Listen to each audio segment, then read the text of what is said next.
Russia blasted an apartment block in Ukraine with missiles on Wednesday and swarmed cities with drone attacks overnight, in a display of force as President Vladimir Putin bid farewell to his visiting dear friend and Chinese counterpart Xi Jinping.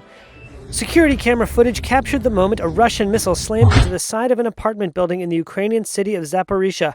Flames explode from the blast, followed by plumes of smoke as pedestrians flee in terror.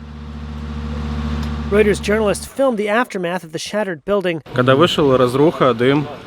Ivan Nalivaiko said, "When I got out, there was destruction, smoke, people screaming, debris. Then the firefighters and rescuers came." 81-year-old Alexandra Pavlova said she was lucky she made it to the hallway after the blast destroyed her home.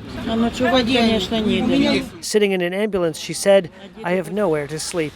A local official said the strike left 1 dead and 33 injured, including 3 children. And at a hospital outside Kyiv, a teacher is treated for burns from a Russian strike on a dormitory. When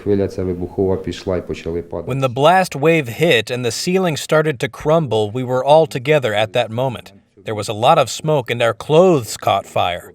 I am so happy my children were smart enough to tear their clothes off quickly. We were a bit slower and we suffered some burns, but it really doesn't matter because we are alive. The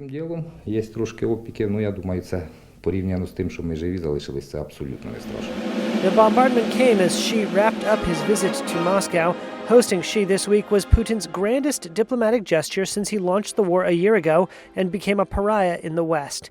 The two men referred to each other as dear friend, promised economic cooperation, condemned the West, and described relations as the best they have ever been. Xi departed, telling Putin, quote, "Now there are changes that haven't happened in 100 years. When we are together, we drive these changes."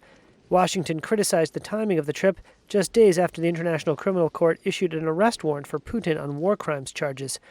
In Washington Wednesday, U.S. Secretary of State Antony Blinken told a Senate committee that the world was watching this war to see whether or not Russia's aggression would win the day or go down in defeat. The stakes in Ukraine go well beyond Ukraine. I think if China is looking at this, and they are looking at it very carefully, they will draw lessons for how the world comes together or doesn't to stand up to this aggression. Despite the bloodiest fighting of the war, which both Ukraine and Russia describe as a meat grinder, the front line has barely moved for 4 months.